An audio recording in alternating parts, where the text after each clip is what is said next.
Good afternoon, and welcome to the Grand Forks Growth Fund Committee meeting. First item on the agenda is start with roll call, please. Crary? Here. Doppler? Katie, are you here? Holt? Here. Kavami? Turn it up a little bit. Kyle? Weber? Here. Whitney? And we've just been joined by Kyle, by the way. Kyle, can you say you're here?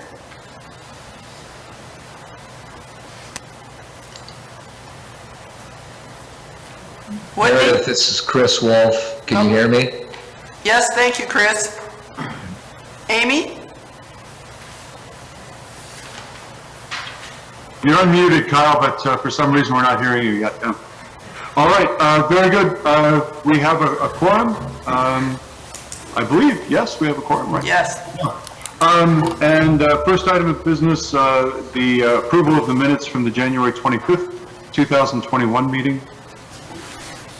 Any comments or discussion? Anyone willing to make a motion, please? So moved. This is Chris. We have a motion from Mr. Wolf. Second. And a second, I believe, from Mr. Holt. Any further questions, comments? Hearing none, all in favor signify by saying aye. Aye. Aye. Kyle, you want to give us a thumbs up?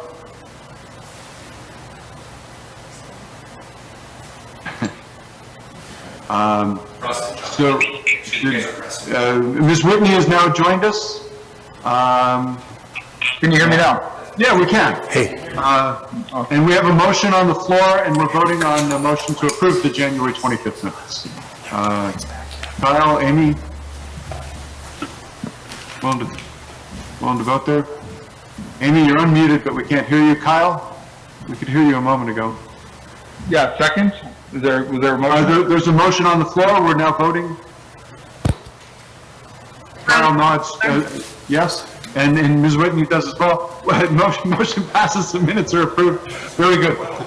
The main business today is to pick up where we left off back on January 25th. On January 25th, and in addition to some direct economic development business, we were given a great deal of information, part of our visioning process, consideration for directions for the 2021 and beyond for the Jobs Development Authority. Today we'll be reviewing some of that information, hearing some new information, and continuing that discussion, largely in preparation for the March meeting and to promote some proposals, some suggestions for the JDA to consider. And with that, we're beginning with Ms. Richards or Mr. Phelan. Who's next up? Chair Weber, I'll start, and then I'll hand it off to Maureen, if you don't mind. Very good, thank you, Tom. I just wanted to highlight, and you're correct, we would like some feedback and some direction, and then we do intend to bring back some more specific proposals at the March meeting, and Mr. Lund is here tonight too, or this evening I should say, and he's willing to discuss further the Accelerate Grand Forks, and at the very least bring that back in March, so that Accelerate Grand Forks that we briefed, high level, that's been through the EDC board too, and there's some positive momentum. That's one area. We're also going, right now, Corporate Center 1 and 2, and a lot of this is pivoted on Corporate Center. We can talk all day long, but if you don't have money, there's not a whole lot of actions that's going to take place. And so we are intending, right now, that's in the city of Grand Forks' name, and we did pay off Corporate Center 1 and 2 last year. And so we're going to transfer that to the Jobs Development, or the Growth Fund. And so that will happen from the city, as long as the city council agrees, and it's a bit of an automatic once the mortgage was satisfied. That'll come over to the Growth Fund. We are working with both Corporate 1 and 2 on a sale, and we anticipate that occurring here in the first half of this year. So we're moving forward with that. As part of that is when Maureen gets into the spreadsheets. I wanted to let you know on the Grand Forks Herald as a tech accelerator, again, that's going to be a really important growth fund owned property, and we have resubmitted some additional, more finite information, and it seems really positive, and so we're awaiting word on that at any moment in time on that. I am... This is the application to the EDA? That's the application to EDA, so we've submitted some more final details, so I anticipate by March possibly having a more firm update on that. And I also want to let you know in Miss Whitney's other life that she lives at the Center of Innovation, we are working on some strategies that we can work together on that. So we'll come back with some strategies on how to move forward with that accelerator in the near term. We also have been reached out by UND in the School of Business Public Administration, the NISSER school, about, hey, we should start organizing that Workforce Development Center and how it works. So we have started engaging them on that, and that's exciting to hear. Again, that's another growth fund investment, so more to come in March on that.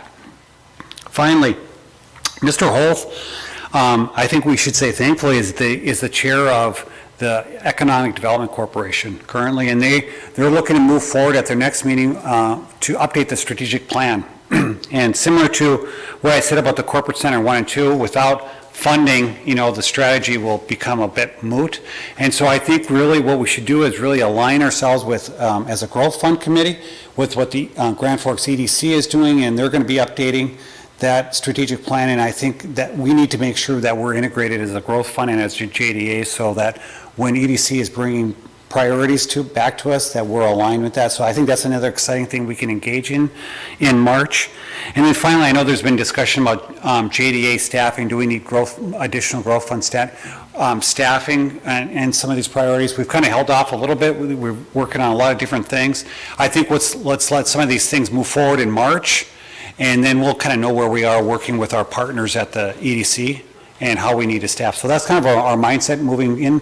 And so we're going to leave plenty of time to have discussions. And we asked Marina, she does really great briefings, as Mr. Holt knows, at the EDC board, to give you one of those just so you know what our ending balances look like and how we've put some of these priorities into the spreadsheet, and get your feedback on that. And after Marine's done, we would just like to have some conversation with you. So our main work today is to listen, learn, give some direction and preparation for the March meeting, where we would hope to make some firmer decisions on proposals for the JDA to consider. Is that correct, Mr. Phelan? You are correct. Thank you, Chair West. All right, thanks. Ms. Skorstad.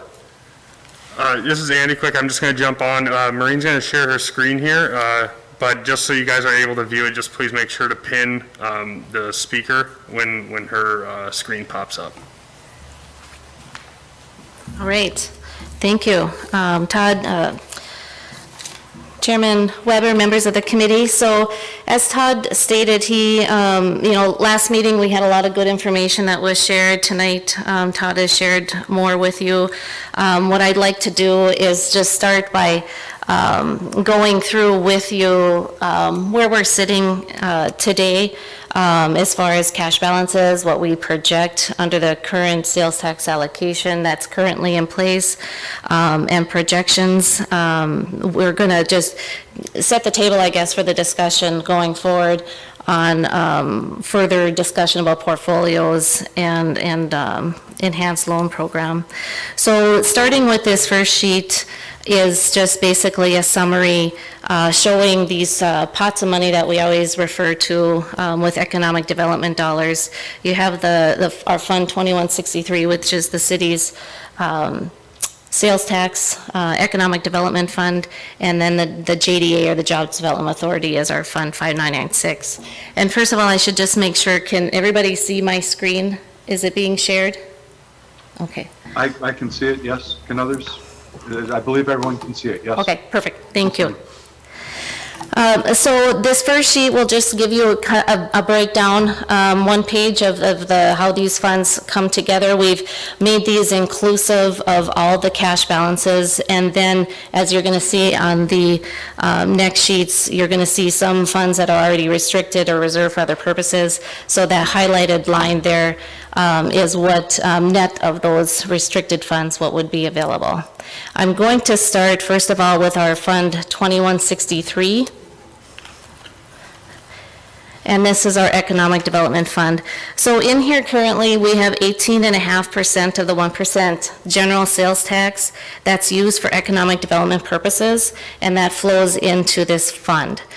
These funds, as you can see, maybe I'll just briefly go through the layout of these spreadsheets first. So at the top of the spreadsheet, beginning with 2021 and going to the right with 10-year projection, future years, we've got the revenue in the fund at the top of this sheet, summing up to the total available with the cash balance, and then as you go down the spreadsheet, what these funds are being used for.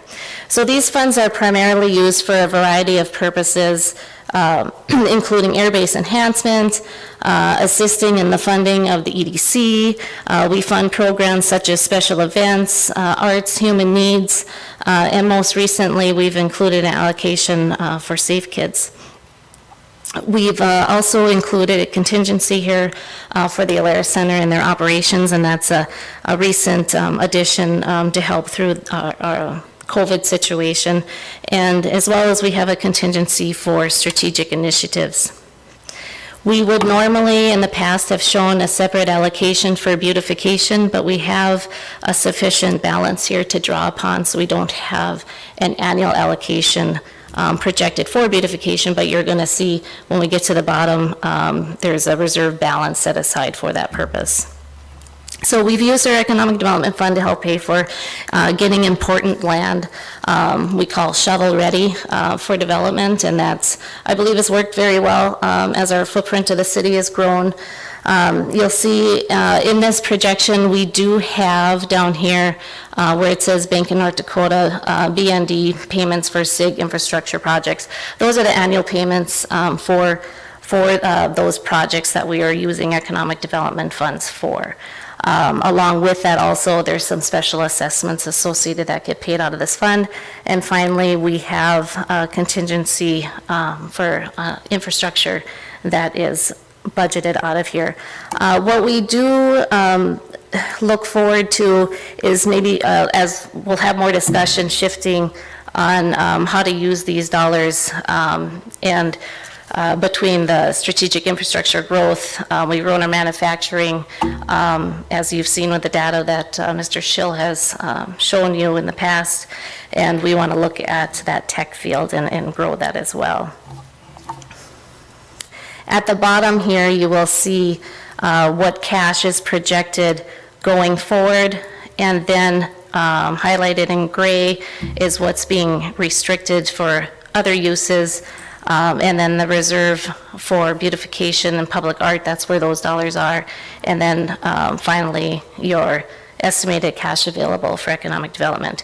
I'm going to go back up slightly, just I've highlighted in green here, and hopefully you can see that. So we would be changing our philosophy a little bit about how the funds work between this fund and our JDA fund, and any excess projected in sales tax dollars collected above and beyond what the current uses are, we would just transfer that over into the JDA. And maybe just for your knowledge, when I say these funds that are restricted for other purposes, that includes things such as the City Festival. We have some funds set aside for that, the EDA, beautification, public art, and Alaris Center operations. So we've looked at a 10-year projection. Normally at budget time, we're just looking at a 6-year, but we wanted to take a little bit longer look at this. And I should also say that what I've got in my economic development projection at this time is projecting out 95% of 2020 actual collections on sales tax. That's what's figured in here. And we will, of course, continue to monitor that. So then moving on to the next 10-year projection, I've pulled up here our 5996 fund, our JDA fund. And this revenue streams that are in here include rental income, loan repayments, sales of any land or property, and finally transfers from our economic development fund. If you follow down, you'll just see how those funds are projected to be used for things such as building expenses, operational expenses, special assessments. We have a contingency for strategic initiatives, capital reserve, and a 10-year annual payment for the Nistler College of Business. As pointed out in the previous projection, and I've highlighted in green here, that's the offset of what's coming over from the other fund in the revenue section here. And that's roughly about $700,000 a year. So if you can tell here, part of what we've been talking about is the decreased rental income as we do look at the projected sales of Corporate Center and the sale of Cirrus. So our rental income does go down. We're looking at how do we best offset that and how do we best strategically use our funds. So with those sales comes some additional upfront cash. And like I said, the decline in the rental income going forward, but we do have a sufficient balance here that we want just to discuss with this group and how to best use those funds moving forward and looking to our portfolio. Where's the line item for showing the transfer from 2163? Right here, highlighted in green. Can you see that, Mr. Weber? Okay, yes. So that's coming over from Fund 2163.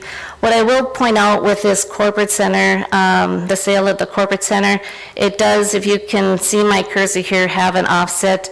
36.42% of that needs to be used for CDBG purposes. So that is showing as an expense on this projection.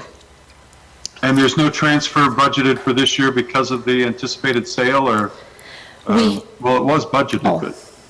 Well, this is up for discussion, but this is just showing you what is currently in the 2021 budget, and then we'll talk through budget discussions, what to be included in 2022 and beyond. Not to say we couldn't amend the budget this year, but it wasn't part of the plan for 2021. And then we also do have the $900,000 figured in here. That's for the Block V loan that's been discussed most recently. We've got that projected in here over a 20-year repayment at 2%. And then also, I just wanted to point out, we do have $100,000 a year budgeted here for a capital reserve. That's just due to trying to take out any big fluctuations from one year to the next. We'll set that aside on a $100,000 a year level, and then when our capital needs, we'll just draw on that reserve. But finally, I just want to turn to the third spreadsheet on your attachment here. And this is just that same fund, our JDA fund, but just taking it one step further and showing an allocation toward an enhanced loan program. And this is what, we'll have more discussion about, but to start that conversation, what I have in here, you'll see low risk and high risk loans projected in here at $500,000 a year, growing that program $2 million over that 5-year period.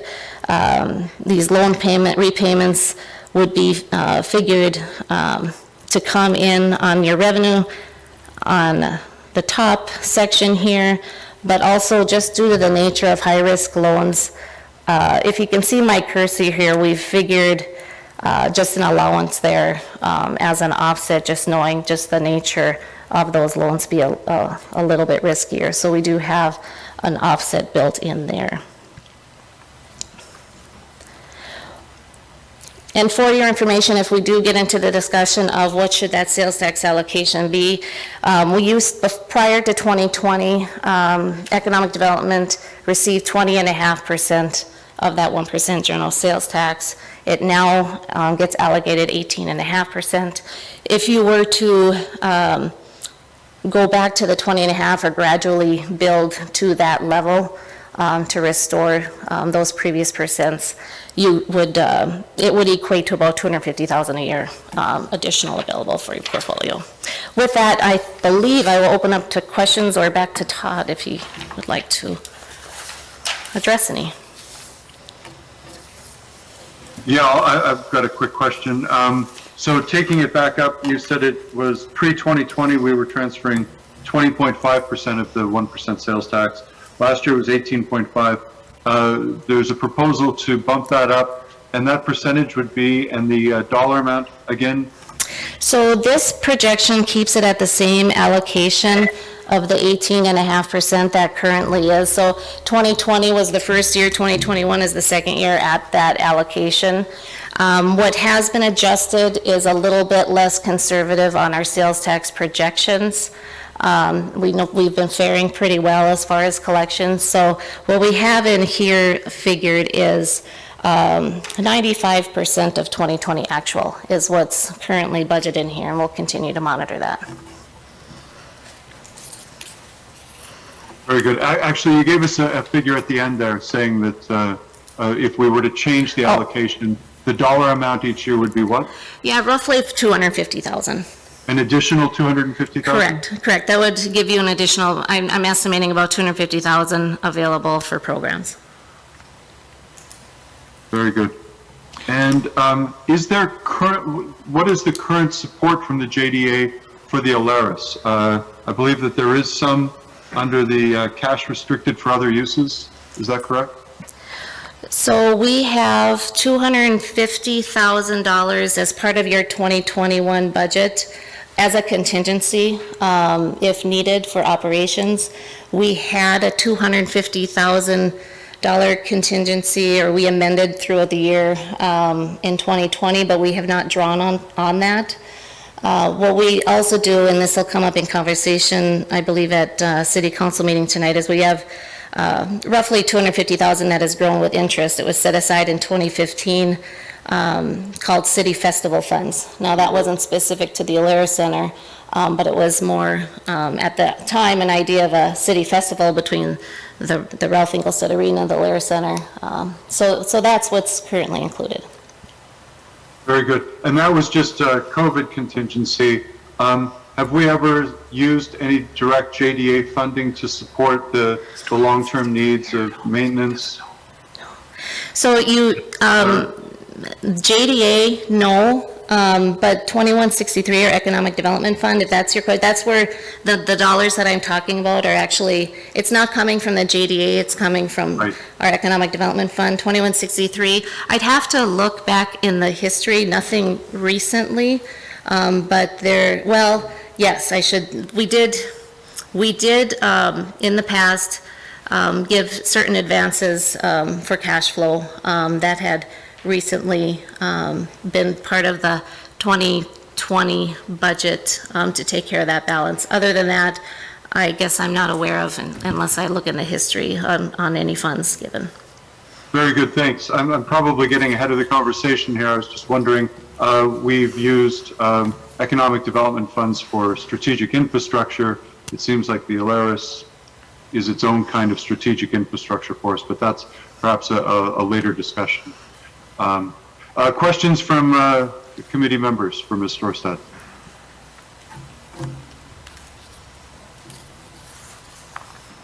Mr. Chair, this is Chris. Please. So Maureen, thank you for the projections. Could you go back to the where we're at starting today again? The first spreadsheet you showed as far as cash position, what that is, just to ground us, and again, how many dollars are we starting with? Yes, so Mr. Wolf, and members of the committee, if you can see my screen now, what you have in your Fund 2163, I guess as of the end of the year is roughly 6.4 million, but really 4.2 million of dollars that aren't previously restricted for other purposes in your 2163, and projecting out to the end of the year in your JDA of about 9.9, so a total of 14. Thank you, Ms. Storstad. And most of that increase comes from the sale of Cirrus and Corporate 1, Corporate 2, or at least the 2/3 of that sale that will come back to these funds. Mr. Kavami, please. So just had a quick question on the $50,000 fund allowance. Is that to cover for loans that default, or is that for hardships, or just curious what that $50,000 is used for?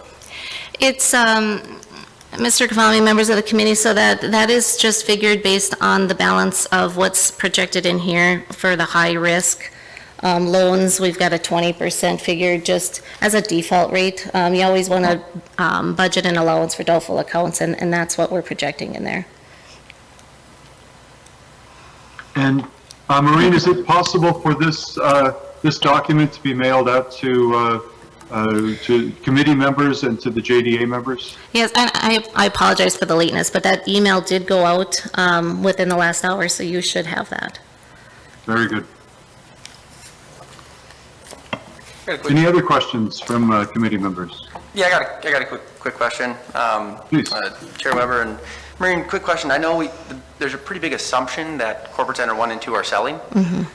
So I mean, I'm not privy to that, and you don't have to get into the details, but how much confidence do you have that that's actually closing this year?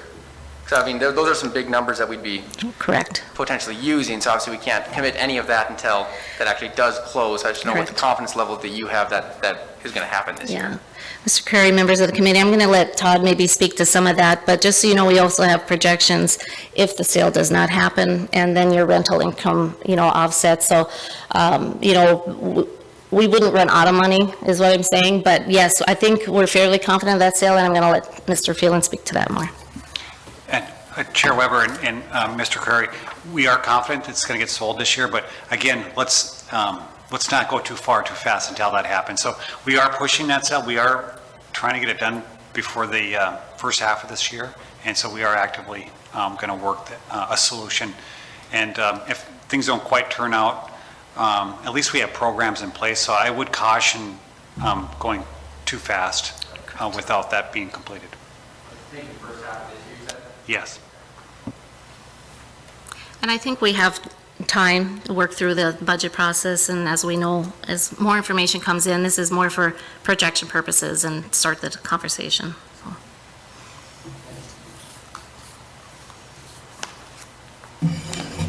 Very good. So next on the program, Mr. Phelan. I think we'll just get some reaction. We presented a couple weeks ago, maybe 3 weeks, and now we have kind of what the numbers and getting your feedback. And I don't think Keith would mind if he gave a kind of maybe a broad overview of what Accelerate Grand Forks means, and he would really like to bring the details. But knowing that Maureen's kind of segmented it between low risk and high risk loans, and maybe Keith wouldn't mind giving us what they've talked about at the EDC board about what program he'd like to bring back next month to you. Very good. And by low risk, in general, we're speaking about the kinds of loans that we have traditionally made with the JDA. High risk, we're talking startup Grand Forks and the new Accelerate Grand Forks. Is that right, Mr. Lund? Mr. Chairman, members of the committee, yes, working title, Accelerate Grand Forks, is a program that has been envisioned, and we'd like to bring a program concept for your consideration at your next meeting in March. In fact, Mr. Chairman, you're right in terms of low-risk loans, things that we've done traditionally, which are PACE loans, which are very well collateralized, both in terms of the equipment or real estate and personal guarantees, typically, ED, revolving loan fund, similar, as well as flex PACE for daycare, those types of things. So, and there are a couple of direct investments as well, but those are well collateralized. We are, as we've discussed, with a model of the state's program, a LIFT, so Innovation Loan Technology Fund at the state of North Dakota. As we mentioned, 8 Grand Forks region companies were fortunate to receive support for that program. Those are companies that are focused on technology, really high growth potential. There is some risk though investing in those opportunities, but really, leveraging that investment and investing in those types of companies in Grand Forks. There are many funds geographically dispersed throughout the United States that are very sympathetic to those geographies. Companies that are candidates that we think for these funds are being courted occasionally and sometimes more than occasionally to other locations, and we think this is a tremendous opportunity to invest in local homegrown opportunities, but also maybe use these funds as an attraction method as well. Just to remind folks of sort of the overall terms of LIFT, and we've done a few sort of similar investments in companies, Taylor and Autonomy, 2% interest, which were deferred for 3 years, and these are LIFT terms that we've tried to replicate to some extent. 2% interest, but that's deferred for 3 years. It's a 5-year term, and that's a full balloon payment at the end of the 5 years. The expectation, or maybe the hope, would be that there's some type of liquidity event within that 5-year period of time, and that investment would be paid back, maybe with some or no interest, but nevertheless return to the fund to be invested in new deals. Again, funds are competitive, and whether they're equity or pre-equity or investments in low-risk loans that could be converted, other similar investment tools are being used with no personal guarantee, so that is an attractive, thing that we think should be in this, based on competitiveness of other funds across the United States. And we've had, as you know, quite a bit of conversation. I think that there will be more in terms of whether that should be an investment in equity, convertible debt, or pre-equity, and I don't know that we can have that conversation today. I don't know that you want to take the time to do that. We also had a beginning of a really important conversation that I think Maureen sort of briefed on, which was the portfolio. And I can't reconcile the portfolio that I have in my mind with the cash flow that Maureen just showed you, so please don't ask. But we talked about, where we are today and what those balances should be, intentionally saying X amount of percent should be invested. We should target high risk, high return loans, X percent in more traditional loans, real estate, reserves, i.e. cash. So having a conversation about what really that looks like and how we should manage, that portfolio moving forward. Whatever percentages you land on, you can't wave a magic wand and have that happen, the next day, but it's a transition to, whatever formula or whatever, sort of balance that you agree on. So at the end of the day, my goal coming tonight, quite frankly, was to sort of have a head nod or an invitation to bring a program description for Accelerate Grand Forks, have a little conversation about what that portfolio might look like, but ultimately we think that the Accelerate Grand Forks model has merit, and we'd like to have it vetted by this committee in a month. Do we have our other members of the committee right now? Mr. Holt, I was just briefed that the internet went out. Oh, boy. Okay. Your head nod that you were looking for just got a lot easier. What do you guys think? I don't think I can. I'll go back to see it and everything. Okay. Unless it's told. Okay. That happens at the office all the time. I'll say it once and I can't say it again.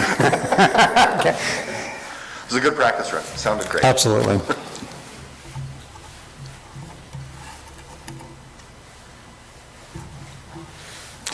It's great when it works. We're having a very good discussion online, in case you want to know. We're eating with the internet.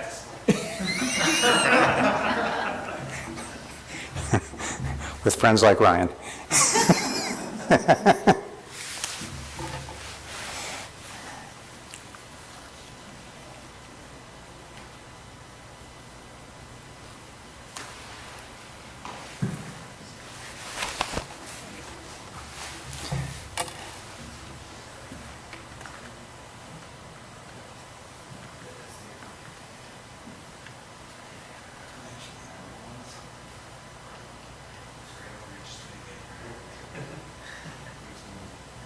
Just recording yourself.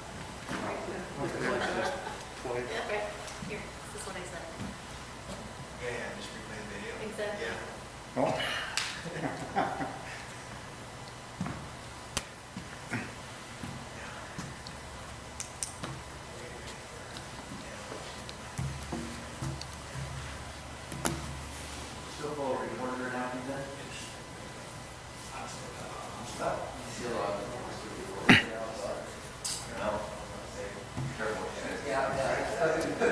Dan just told they should stop. Dan just lost it.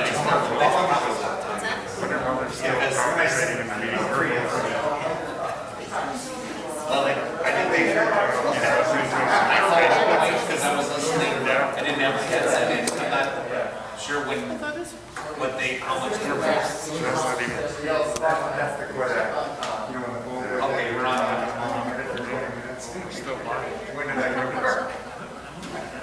I think we're also. Maybe.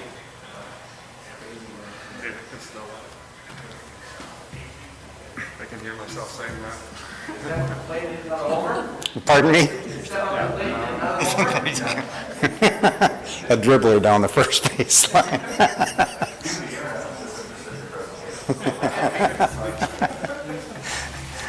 We should be back on shortly. Thanks for being here. Makes everything easier. It's easier to look at the camera when you're here rather than constantly going back this direction. That is awesome, Dan. Yeah, it's amazing how warm 3 degrees feels. It's been minus Tell me 20, about it. really cold. Mr. Chairman, are you This back morning, online? And then this afternoon, I was like, whoa. I hope it's.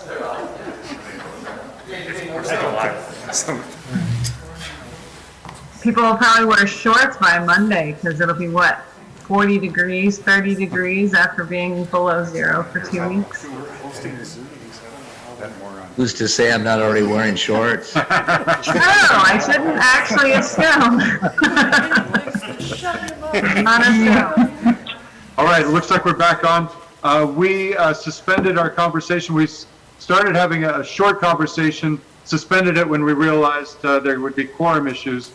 So if we could quickly just bring up, Mr. Sandy asked a question and Mr. Wolf gave a response, if we could get that into the record. Keith, are you okay with that?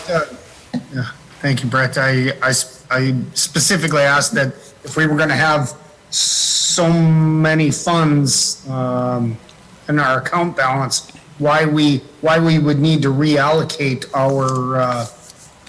our sales tax percentage to increase revenue when we can simply invest the money that we have in order to get a return to do the same thing. I think in a nutshell, and Mr. Wolf, you're welcome to jump in here, but in a nutshell, the answer was, well, it kind of depends on how much money we're loaning out and how much money we have coming in off the investment. So ultimately, I think my take from that was we don't need to do anything tomorrow. We monitor the situation, and as things, like we always do, as things are moving along, if we need to reallocate, we just do. Chris, did you have anything you wanted to add to that? I think that was well said by Mr. Sandy. My opinion was there's a lot of great work here, and taking it, maybe simplifying it, going big picture, before we answer, at least in my opinion, before we answer if we should modify percentages, we should try to really ground ourselves in what are the main goals, what we're trying to accomplish. We know how many dollars that we're starting with. Ms. Storsted's done some nice work on modeling and what dollars might come in, but then it's a matter of what are we going to do with those? That ties to Mr. Lund's points. What are the programs that we have currently? What might we implement in the future? And having good discussion about how many dollars we would feel comfortable putting into each bucket, low risk versus high risk, as it's been referred to, and then monitor as we go through. How is this working? We'd obviously have goals that, how do we measure success? What metrics are we hitting? What are we not? And as a group, as Mr. Sandy said, monitoring along the way, if we feel that we need additional dollars to move faster or move in a different direction, then that would be when we'd consider modifying the percentage. That was the summary of what we were talking about. Very good. Thank you, Mr. Wolf. I just wanted to get that on the record. It was an unintentional conversation we had while we were offline. Keith, we're back to you now. Mr. Lund? Mr. Chairman, I'm not sure where I dropped off, to be honest with you, so I'm not sure what I need to, if I should start over, if I should just see if there are any questions. You were reminding us about the LIFT fund, what the LIFT fund was, and introducing Accelerate Grand Forks. Sure, mostly at the beginning. So we talked a little bit about the Innovation Loan Technology Fund that the state of North Dakota has implemented. Oh, now we're back. Okay, sorry. Okay, all right. And a couple of investments that this body has made in two companies in particular that had gone through that process and had been successful. Tailoring and Autonomy in particular, the structure had been 50% of the LIFT funding that they received from the state. The growth fund invested in very similar terms, and they did that with a pre-equity type of, it's called a SAFE, I know that term isn't popular with some, but a SAFE agreement. There had been a lot of discussion at the EDC board and as well as this body, private conversations and formal conversations at these meetings, that we think we'd like to do more of that. We think we'd like to move the needle in terms of technology jobs, and as Todd has mentioned, mentioned a few times, and I think I have as well, that, we don't do very well compared to some of our peer communities in terms of tech jobs in our region, and we'd like to grow that. So in terms of metrics we're trying to change, I think that would be the very first thing I would look at. Those are hard to do year over year, but take a look at the trend and the trajectory. Thinking that we'd want to do that more often or for high-value opportunities, but can't do that on a one-off situation all the time. So trying to put a program around that. And that's where sort of the notion, the concept of Accelerate Grand Forks, again, that's a working title that Brandon and I come up with, so we don't have any particular affinity to that. So if anyone wants to change it, feel free to do that. I mentioned, again, I'm not going in the same order as I did last time, that one of my goals at this meeting, number one, is to, sort of reinvigorate that conversation on portfolio, and Mr. Wolf and others, you discussed it just a moment ago, and then kind of brought that back after you came back online, and what should that look like, but also then hopefully to bring back a program proposal or description for reaction next month for Accelerate Grand Forks, and again, a discussion about what type of portfolio would be appropriate to invest. We've kind of thrown out, from my standpoint, a conservative number of 10%. I think rhetorically, Mr. Chairman, you asked about, is that enough, and should it be 20, and maybe that becomes a non-rhetorical question at some point in the future, maybe next month, but there are other opportunities to grow that pie. I know that folks are working on equity funds or angel funds, and there might be an opportunity to partner with those types of things too, so that 10% could grow for other opportunities. So I'm sure I didn't mention everything now that I mentioned when you went dark, but I'm happy to answer any questions, or if anybody in the room here thinks I forgot something, please remind me. So I guess if I left here with a head nod, please bring back, or even an invitation to bring up a program description next month for Accelerate Grand Forks, I would achieve one of my objectives coming here tonight. Mr. Lund, if I could ask you a question while Sure. you're up there. I know, and Mr. Wolf is here, I think it's a good time. You guys are looking at updating the strategic plan. Yep. Could you summarize, because really what we feel like, you're our arm of the economic development. You bring it here to this growth fund and ultimate JDA on a lot of the deals. What do you guys see as, how will that integrate with what we're trying to do here? And I think that goes to what Mr. Wolf was saying about, let's have some, metrics, let's have some vision, let's have some mission. What are we trying to do here? And I think that can really mesh well with what we're trying to do here. Keith, why don't you go first? Okay, I always defer to the chair, but EDC chair. The EDC and the City of Grand Forks, I use that term, to include the JDA and the Growth Fund, have been very integrated. And we've sort of followed our strategic plans or goals in the past, so very satisfied there. I think it's fair to say that we've seen some of the challenges and the opportunities that, Todd has referenced and the city has referenced and even discussed today in terms of the growth of tech, opportunities in UAS. I think that, the programs and the strategy of the EDC have done very well. A little self-serving comment there, but in terms of growing manufacturing, investments in agribusiness, we talked a little bit about those a month ago. We really see, at least I do, and I think our strategic planning process will outline some real opportunities in two areas. From a business development standpoint, tech, that's a broad term, but tech and UAS, and there's a lot of intersects there. We have a lot of capabilities. We lead the nation in terms of capabilities, testing, training, education, workforce development in that area. So to really focus in and leverage our resources and our assets in that regard. And then, that whole industry is propped up by the notion of tech. I mean, whether it's UAS, whether it's data, machine learning, it's all a part of autonomous operations.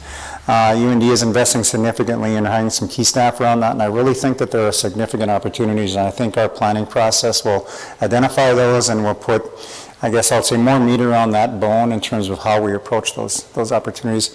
I think the second thing that our strategic plan might sort of focus on is workforce development, and there's been a lot of conversation about K through 12 and post-secondary alignment. There's been a lot of conversation at the state of North Dakota around career, potential education, workforce academies or centers, and I think there'll be some conversation about that as well. As a matter of fact, even prior to our strategic planning process, we're hosting a meeting, sort of an exploratory feasibility type of effort on whether something like that could be developed in our region. So those are the two areas that I have in my mind. I don't want to sort of have the complete end in mind because it's a process, but those are the two things that I'm primarily sort of thinking about in entering this process.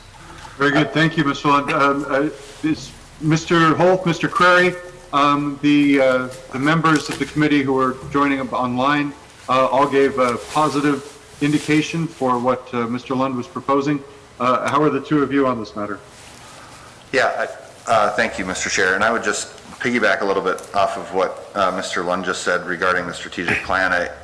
Keith and I have talked, and we've talked at the board level about the importance of it for a few reasons. Number one, I think, and it all ties together to this discussion, so I'm going to try to put a bow on all of this together by the time I get to the end of it. But, you know, we work better as a community when we work together across organizations, and things have changed in the past year and 2 years. And in this community, we have new leadership, the economy has changed, and I think we want to be as aggressive as we can, reasonably, and also be able to react as quickly as we can and act proactively as well. So I'm really going to be looking for the strategic planning process to be looking at opportunities to work across the community together. I also think that, you know, it's become increasingly more clear to me that as we see business growth and industry growth in the state and locally, it's very rare when businesses are able to achieve what they want to achieve through one funding source. It's oftentimes a collection of programs that get businesses to where they want to be. And there's, you know, Grand Forks has been really successful, I think, leveraging the programs that Keith talked about. I think the EDC programs have been great. There are conversations at the state level we've all heard about now about the Legacy Fund and investing some of those earnings in North Dakota companies. Where Grand Forks is going to be able to separate ourselves is that when that happens, that we also have programs that can really complement those state programs nicely, so that if a business is looking at locating here or staying here, as Keith mentioned, if they're being recruited to other parts of the country, we really have several tools in our toolbox to accommodate them. So I think the strategic planning process at the EDC will be regularly communicating with this body, with the JDA, and I think that should be sort of an ongoing process, but really kick off here soon. So, yeah. Do we have any sense of the timing on that visioning process at the EDC? We're looking at, you know, we're bringing it to the board next month, and we would kick it off immediately. I imagine it would take, to get the right amount of input and to do it right, I imagine it would take 3 to 4 months probably in that range to accomplish it successfully. So we'd be looking at wrapping it up in the summertime, I think. But Keith, is that a fair assessment? I think it's fair to say things can, you know, it seems like you establish a timeline and sometimes they slip to the right. I'm never too worried about that as long as you establish it and work towards it. So I think right now, just with my chairman and myself, we've kind of targeting July, but if that's August or even September, I think the important thing is we're focusing and we have a process in place and we'll work that. And I'll just add, in terms of working together, I'm very thankful that our strategic planning process will include a board member who is the mayor, will include ex officio, which is Mr. Weber, will include ex officio, which is Mr. Phelan. Mr. Sandy is a part of that process as well. So when it comes to integration, collaboration, I think we've done that well. And I appreciate the commitment of the folks that I mentioned and many, many others to participate in that process. So thank you very much. Thank you, Mr. Lund. And that all makes sense for us to be watching that and to align the mission of the two organizations. However, in the meantime, I know that there are some shorter-term deadlines for the EDA programs, both the Legacy EDA and the C-Run EDA. Also, I'm hoping that we can have some discussion, about how we deal with the ongoing COVID economy and the post-COVID economy. Is there a role for the JDA to play in relation to local businesses, including businesses outside of the primary sector focus where the JDA has tended to work in the past? But I think, Mr. Lund, you've got a thumbs up from the committee in terms of the Accelerate Grand Forks and Startup Grand Forks programs. Very good. Thank you, Mr. Chair, Chairman. I got a quick question for Keith. Sure. Just to kind of circle back to the Accelerate Grand Forks for next meeting, just to try to figure out a little more potential action items that this committee might have. Sure. So now that you have kind of some more concrete numbers and projections that Ms. Storrs had put together, are you going to be able to take those? Because you guys are the ones that know those companies that are coming up and maybe their financial needs and what have you. So is that part of the plan for next week, not only to kind of give a description of what Accelerate Grand Forks would be, but also maybe what you feel is an appropriate dollar amount? I mean, I know we've thrown around, say, 10% or whatever, but now we actually have potential dollar amounts. So if that translates well, or are you going to try to comment on, from your guys' position, what you feel might be an adequate funding amount to have towards those? Sure, respectfully, because there are lots of opinions, and it's the growth funds and the JDA's resources that we're talking about. But we can talk about some of the opportunities that we're pursuing and, what that might mean in terms of an investment if all were successful, and then what we, see as a longer-term deal flow. I think, we have at least floated the notion of 10% as a conservative number. Again, that's my definition, I'm defining it. I don't know if others feel the same. But as a way to sort of step into that a little bit, because we, as a growth fund, as a community, haven't really been so intentional about a program. Now, we've done some things that we felt were opportunistic, and we've made that step. Years ago, we've done equity investments in Cirrus as an example, and that turned out okay. But those are sort of opportunistic, one-time things based on what was going on at the time. I think we're talking about now is being very intentional about that and being able to market the fact that we have resources to support those kinds of companies. So we'll talk about deal flow, some early opportunities that we see, probably come back with a 10% number in terms of an early suggestion, but I think it's ultimately a conversation about how aggressive we want to be, or do we want to hold something back in terms of whether there's a notion, I'll just share something that I'm thinking. If there is in fact an angel fund that tries to be a bigger fund to support startup ventures, could the growth fund invest in that as an investor with other private sector individuals and sort of make that pie bigger? I know there are folks that are working on those concepts, and so to expand that 10% into a bigger number, this is just conversation at this point, to take that 10% and make it a bigger number, you can invest in opportunities like that where you're side by side with people who do this every day and really kind of leverage those relationships as well. Just a thought that I've been thinking about and talking about with some folks too. Thank you. Other questions? Unless there's any summarizing comments or other points from Ms. Storstad and Mr. Phelan? Thank you.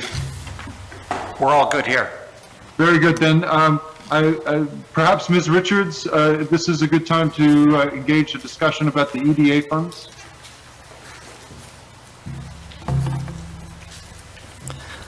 Thank you, Mr. Weber. Similar to Keith wanting a head nod on the programs he was talking about, we'd like some similar head nods regarding our EDA revolving loan funds. We have two, our legacy RLF, which has been in existence since early post-flood days. Just finished a webinar today. EDA is looking at defederalizing a lot of these long-standing funds. Ours at 20 years plus isn't the oldest. They have funds going back to the mid-70s. And so approximately 450 of these RLFs will be invited to request defederalization, and we're one of those. We're in the very early days of that, so we're not exactly sure what that means, but we do see some opportunities to get out from under the reporting, which is an attachment to your agenda, our EDA semi-annual report. But more importantly, it gives us the opportunity to repurpose those funds in a way that's really meaningful for our community. And so we'll be looking at that both from, what will EDA allow us to do versus what would leaders like you prioritize the use of those funds. As Mr. Phelan mentioned, we're hoping to hear any day now that we'll be getting an EDA grant to fit up the Herald as a tech accelerator. Maybe we could repurpose some of this revolving loan fund money to, match that, to really leverage those dollars. So that's kind of part one. Our COVID response revolving loan fund, we started out with kind of a focus to make sure that small businesses, especially those hardest hit by COVID, kind of set up some parameters to make sure that they got a bite of this funding first. Now that we're 6-9 months into it, we're seeing demand is shifting, and we're going to look at some opportunities to kind of with EDA's blessing to really make this funding more attractive in terms of longer deferral periods, larger loan amounts, kind of a broader focus on who we're targeting. So any feedback in any of these regards is certainly welcome, but kind of following on the model of Keith, we'll come back with some specific recommendations next month, absent any request from you all.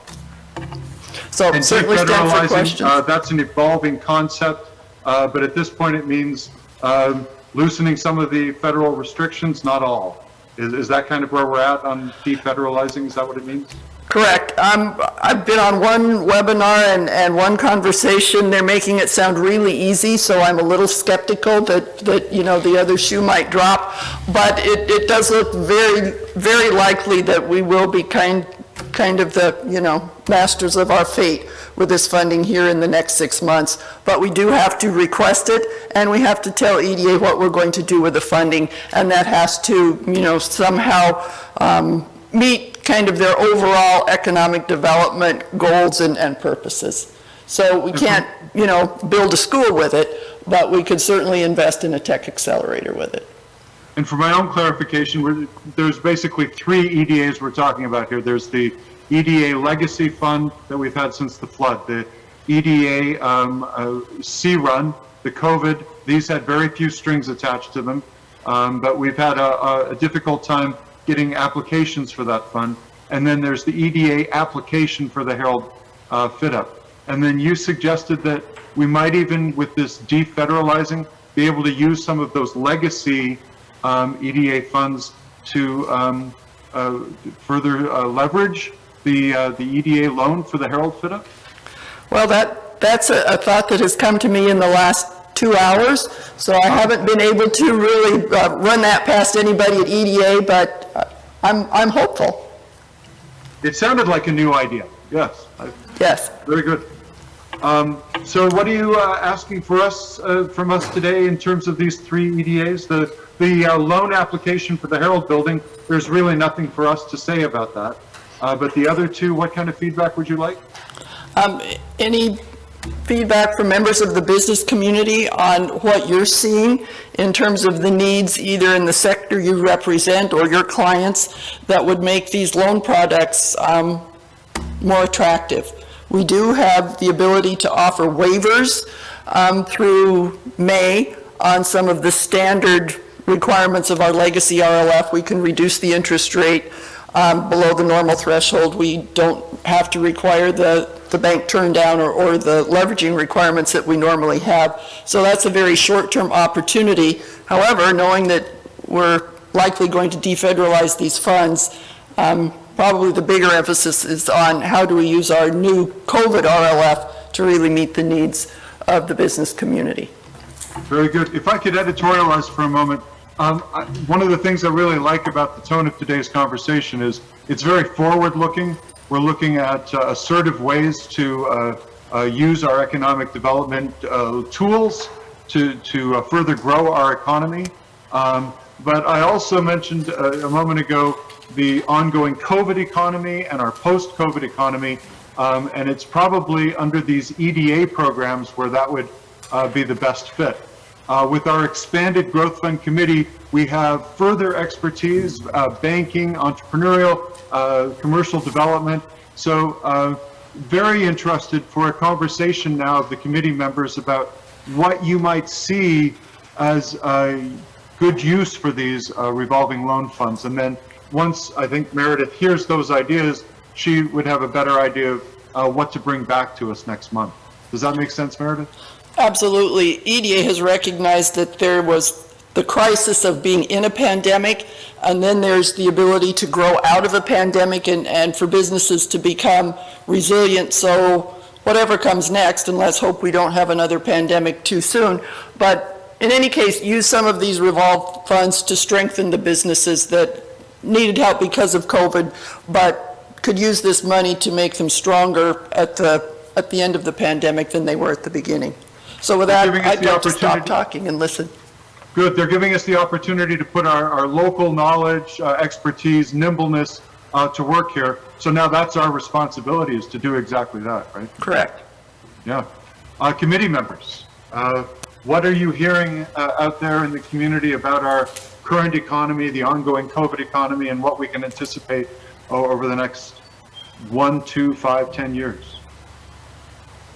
and how can we best support the needs and challenges of that? Mr. Weber, if I could, I don't know I can answer all those questions, but I actually did have a couple of questions for Ms. Richards. One of them actually being, one maybe comment more than a question.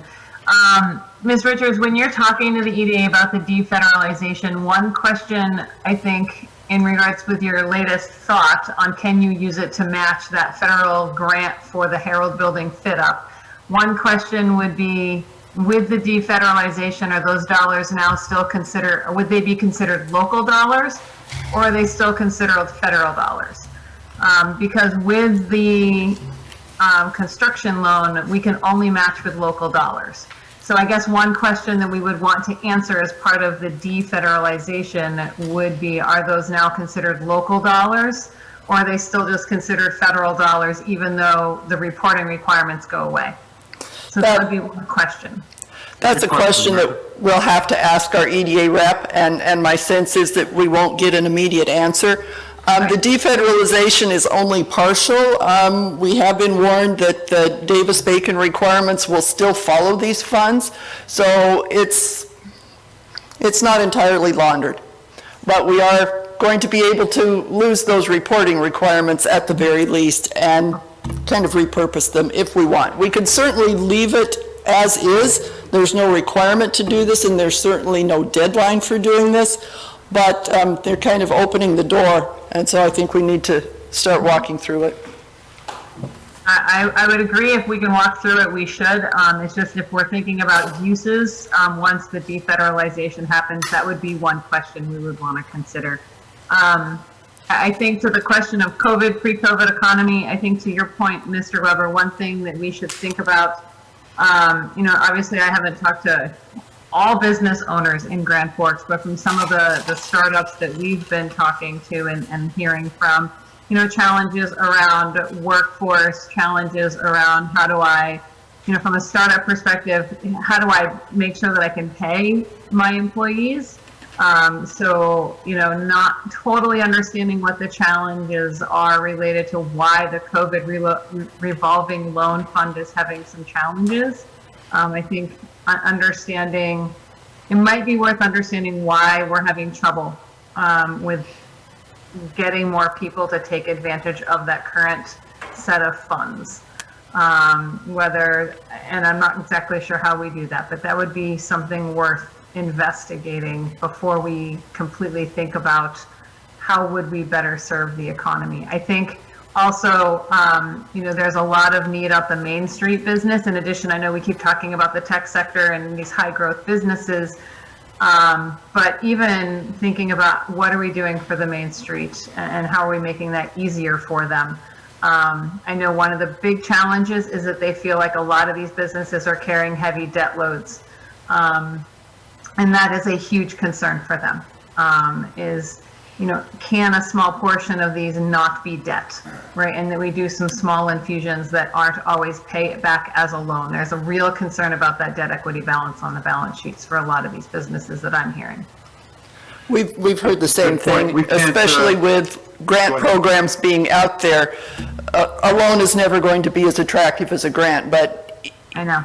EDA has been very adamant these cannot be considered a forgivable loan or a grant, but they have kind of loosened up on their guidance that would allow us to defer payments. They would still have to accrue interest, but this interest is at a very low rate, and we can push that deferral period out quite a bit longer than we thought we'd be able to, which we hope is a nice mitigating factor. So short of giving money, we can perhaps give time, make some time available. Mr. Wolf? Yes, Mr. Chair Weber. I think there's, it's all over the board in the region right now as far as how businesses are doing. Some are doing well, some are doing okay, and some are struggling.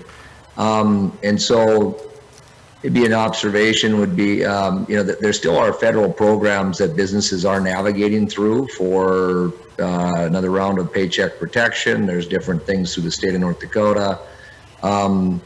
And we have some local programs. I think that it'll be important for us to not rush through this process. My observation would be, there's uncertainty and it'll be hard to predict how the year's gonna go on, and I would be in favor of whatever programs, taking time to assess what is that need, as Ms. Whitney said, making sure we assess what the need is before we spend, as opposed to just doing something quickly. So high level, I think there still are federal programs, there still are state programs. I feel it will be prudent for us to, before we expand anything, to really understand what is the need and give it some time. And I'm not sure what the timing, I can't recall the timing on those dollars, how quickly they need to be invested or lent out.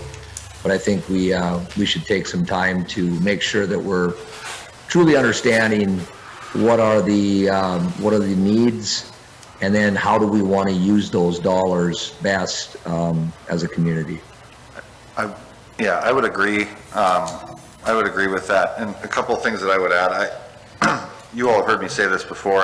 I have businesses in multiple communities in the state, and Grand Forks has done a fantastic job of listening to the business community, and from the very beginning when COVID started, and it's something that the city should be very proud of. That dates back to Mayor Brown, through our current mayor, and I think we should continue that, to piggyback off of what Mr. Wolf said, and continue to listen and talk to as many business owners as we can.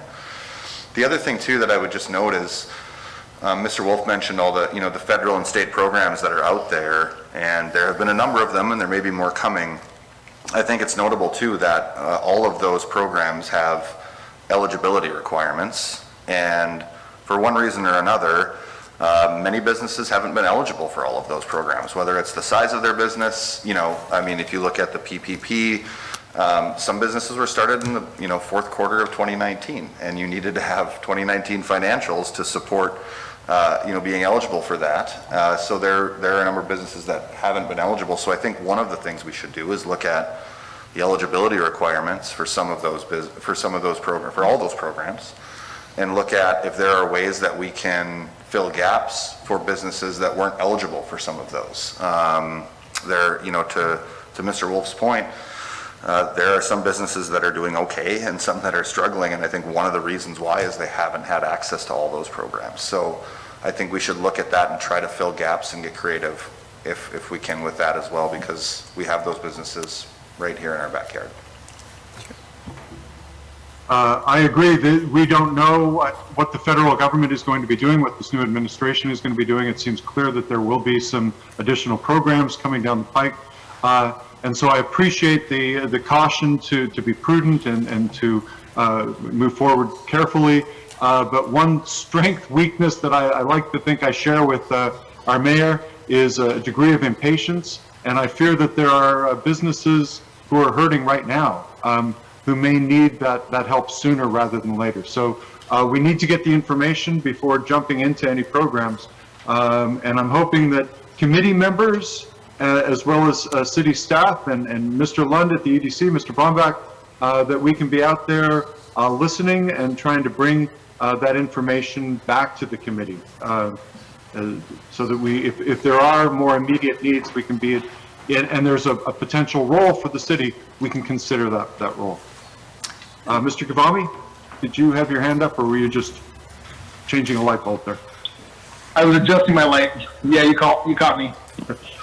I got a quick comment as well. I completely agree with having the patience and try to assess how all this rolls out, because there are a lot of different programs. I think from talking to some small businesses as well that I think some people are worried because there is a lot of requirements, a lot of paperwork, a lot of checks and balances with any federal program, with any state program, and I think honestly, I think it scares people a little bit, and they kind of shy away, and they're like, well, I don't even know if I'm going to get it, and then if I get it, am I repaying it? I don't know what it's going to look like in 6 months, and so I think just to Mr. Richards, I think a mindset to have as well is if we need to be able to move quickly, and I think we should be patient, but I think maybe a mindset to have is maybe we can piggyback off of some of those. So if they're going through instead of trying to create our own new programs and have everybody have to do all the paperwork and log everything as well. I'm a big fan of partnerships, and if somebody's already kind of perfected that, well, maybe we can find a way to piggyback off somebody